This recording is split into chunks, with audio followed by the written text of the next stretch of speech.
திருத்தல தரிசனத்தில் இந்த வாரம் சந்தானம் நீண்ட ஆயுள் தரக்கூடிய ஸ்ரீ மார்க்கண்டேஸ்வரர். இந்த சுவாமி எங்கே இருக்கார் அப்படின்னா, நம்ம இருக்கக்கூடிய பகுதிகளிலே இருக்கிற சுவாமிகள்லாம் ஃபார் சேஞ்ச் பார்ப்போம்னா முகப்பேரில் வள்ளலாருடைய வாக்குப்படி தருமமிகு சென்னையில் அப்படின்னார் இல்லையா. சென்னைனா தருமமிகு சென்னை. இதை சுற்றி உள்ள ஊர்களிலும் பல புராதனமான கோவில்கள் இருக்குது. இந்த கோவில்களில் பல பெரிய கோவில்களில் இல்லாத மகிமைகள்லாம் இந்த சின்ன சின்ன கோவில்களில் பதிஞ்சிருக்கு. அந்த கோவில்களை பற்றின விவரங்கள் நமக்கு பல பேருக்கு தெரியணுங்கிறதுக்காக இது ஒரு சின்ன ஆசை. சென்னையில் மேற்கு அண்ணா நகரை ஒட்டி அமைந்துள்ளது முகப்பேர். நமக்கு தெரியும், ஒரு காலத்தில் இந்த ஊருக்கு சந்தானமங்கலம் அப்படின்னு பேர் இருந்திருக்கு.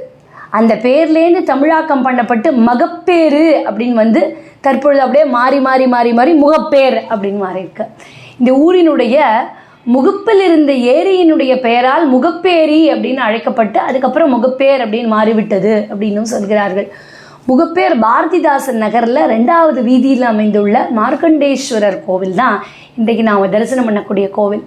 அந்நியர் படையெடுப்பால் குறிப்பாக மாலிக் கபூரும் அவனுடைய பிரதிநிதிகளும் தமிழ்நாட்டினுடைய பல்வேறு கோவில்களை சூறையாடினர் இல்லையா. ஜலாலுதீன் ஆதம் ஷாங்கிறவன் தென்னகத்தினுடைய பல்வேறு கோவில்களை இடித்து தள்ளினான். அப்போது கோச்செங்கட் சோழனால் மாடக்கோவிலாக ஒரு காலத்தில் எழுப்பப்பட்ட இந்த கோவில் அந்நியர் படையெடுப்பால் அழிந்த பிறகு திரும்பவும் தொண்டை மண்டலத்தை ஆண்ட ராஜநாராயண சம்புராயரால் புதுப்பிக்கப்பட்டதாக கல்வெட்டு சான்றுகள் மூலம் தெரிய வருகிறது. அப்படியா, முகப்பேரில் இப்படி ஒரு கோவிலா அப்படின்னு நிறையா பேருக்கு இருக்கும். ஆமாம், இப்படி ஒரு கோவில் நம்ம தரிசனம் பண்ணணும். கிபி 13ஆம் நூற்றாண்டில் இது நடந்தது. சுமார் 4 ஏக்கர் பரப்பளவில் 3 பிரகாரம் 2 புஷ்கரணிகளோட சிவவிஷ்ணு கோவிலாக இது அமைஞ்சிருக்கிறது.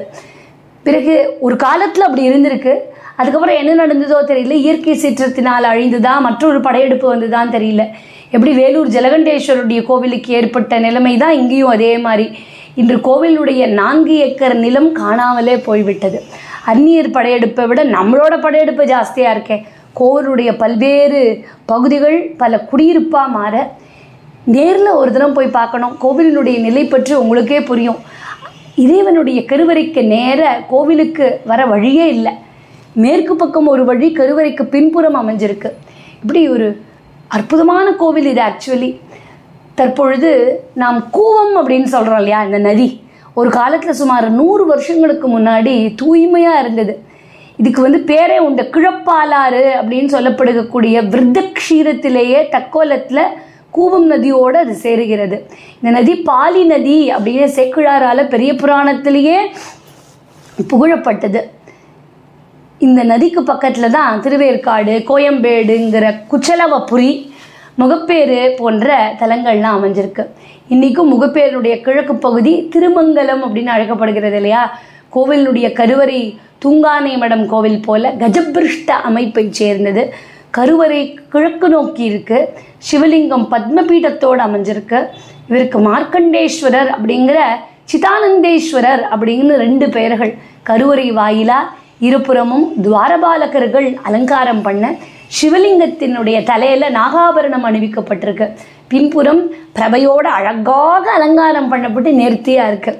1995-24 தான் பாலாலயம் பண்ணப்பட்டு கருவறையில் சிவலிங்கத்தினுடைய மேல் பகுதியில் ஒரு நீண்ட ஜோதி தோன்றி சில நிமிடங்கள் இருந்துதான். அது அப்படியே புகைப்படம் எடுத்து கருவறைக்கு முன்பு உள்ள மண்டபத்தில் கண்ணாடி சட்டம் போட்டு மாட்டி வைத்திருக்கிறார்கள். அதுக்கப்புறம் 92-98 குடமுழுக்கு பண்ணப்பட்டிருக்கு. மார்க்கண்டேயனுக்காக காலனை 8 உதைத்தவர் இல்லையா மார்க்கண்டேஸ்வரர். இது தஞ்சை மாவட்டத்தில் இருக்கிற திருக்கடவூரில் நடந்த சம்பவம். இன்றைக்கும் முகப்பேரில் மார்க்கண்டேஸ்வரர் பல்வேறு அற்புதங்களில் பண்ணி கொண்டு வருகிறார்னு பக்தர்கள்லாம் கொண்டாட, சாலை விபத்தில் சிக்கி பிரபல டாக்டர்களால் கைவிடப்பட்ட ஒரு சின்ன பையனை இந்த மார்க்கண்டேஸ்வரர் காப்பாற்றியிருக்கார். அம்பாள் தெற்கு நோக்கி அற்புதமாக ஜாஜ்வல்யமாக காட்சி கொடுக்குறார். அம்பாளுக்கு மரகதவல்லி அப்படின்னும் சந்தான கௌரி அப்படின்னும் பெயர்கள். குழந்தை பேர் இல்லாதவர்கள் இந்த அம்பிகையை தொழுது பலன் பெறுகிறார்கள். 4 திருக்கரங்களோட மேலிரு திருக்கரங்களில் பாசாங்குசமும் கீழிரு திருக்கரங்களில் அபயவரத முதிரைகளோடையும் காட்சி தருகிறாள் அன்னை. அதே போல் ஈசனுடைய கருவறை கோஷ்ட மூர்த்திகளாக நர்தன விநாயகர், தட்சிணாமூர்த்தி, மகாவிஷ்ணு, பிரம்மா, துர்கை போன்ற மூர்த்திகள்லாம் இருக்க, கருவறைக்கு பின்புறம் விநாயகரும் சுப்பிரமணியர் வள்ளி இவர்கள்லாம் காட்சி தர தெய்வானையோட, திருச்சுற்றுல சண்டேஸ்வரர், கிரகலக்ஷ்மி, வீர ஆஞ்சநேயர், ஐயப்பன், பைரவர், நவகிரகம் இந்த சந்நிதிகள்லாம் இருக்க, சக்தி விநாயகர், சுப்பிரமணியர், மகாலட்சுமி போன்ற தெய்வங்களுக்கு கவச்சங்கள்லாம் அணிவிக்கப்பட்டு ரொம்ப அற்புதமாக ஜொலிக்கிறது. துர்கையினுடைய உருவம் முழுக்க மலர்களால் அலங்கரிக்கப்பட்டு கண்ணையும் கருத்தையும் கதறக்கூடிய வகையில் ரொம்ப அற்புதமாக இருக்கு. வடமேற்கு மூலையில் உள்ள மகாலட்சுமி இந்த கோவிலுக்கு பக்கத்தில் சந்தான ஸ்ரீனிவாசருடைய துணைவியாக இருக்கா. ஸ்ரீனிவாசர் தனி கோவிலையும் தாயார் இங்கேயும் இருக்கா.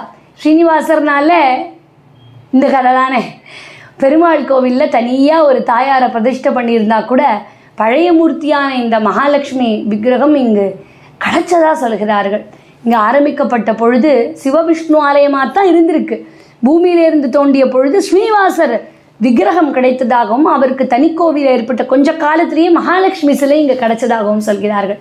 சாதாரணமாக கருவறை பிரதான தெய்வத்தை தவிர மற்ற மூர்த்திகள் ஆகம சாஸ்திரப்படி அளவில் கொஞ்சம் சின்னதாக இருக்கும். ஆனால் இங்கே ஈசன் அம்பாளை விட மகாலட்சுமி அளவு ரொம்ப பெருசு. சுமார் 7.5 அடி உயரத்தில், மிகவும் உயரத்தில் வலது கரம் தாமரை மலர் ஏந்தியும் இடது கரத்தை கீழே தொங்க விட்ட நிலையிலும் அற்புதமாக மகாலட்சுமி காட்சி கொடுக்குறா. அருகே உள்ள சந்தான ஸ்ரீனிவாசர் கருவறை முழுக்க கல்லால் கட்டப்பட்டிருக்கு. சிலைகள் இதுவுமே ரொம்ப புராதனமான வேலைப்பாடாக இருக்குது. ஆனால் ஸ்ரீனிவாசர் தவிர மற்ற சிலைகள் எல்லாமே புதுசாக பண்ணப்பட்டது. துருக்கியர்கள் சிவன் கோவிலை அழித்த பிறகு அங்கே சம்புவராயர்கள் மீண்டும் ஆலயத்தை சிவவிஷ்ணு ஆலயமாக எழுப்பியதாக தெரிகிறது.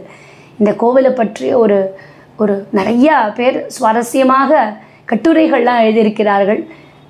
அது மாதிரி இருக்க, மறுபடியும் இந்த கோவிலை எழுப்பியவர் ராஜநாராயண சம்புவரையர் அப்படின்னு. இந்த சம்புவரையருடைய பரம்பரையை நிறைய கோவிலுக்கு பண்ணியிருக்கிறார்கள். அவர்கள் மறுபடியும் சேதாரத்துக்கு உள்ளான இந்த கோவிலை மீட்டெடுத்த பெருமை ராஜநாராயண சம்புவரையரை சேரும். மகப்பேரிலேருந்து முகப்பேர் இப்போ ஏற்பட்ட அற்புதமான மரகதவல்லி சமேத சுவாமியை அவசியமாக தரிசிப்போம். வல்வினைகள் நீங்க பெறுவோம். மறுபடியும் ஒரு திருத்தல தரிசனத்தில் நம்ம வீட்டு பக்கத்துலேயே சிட்டிலேயே இருக்கிற அடுத்த கோவிலை பார்ப்போம்.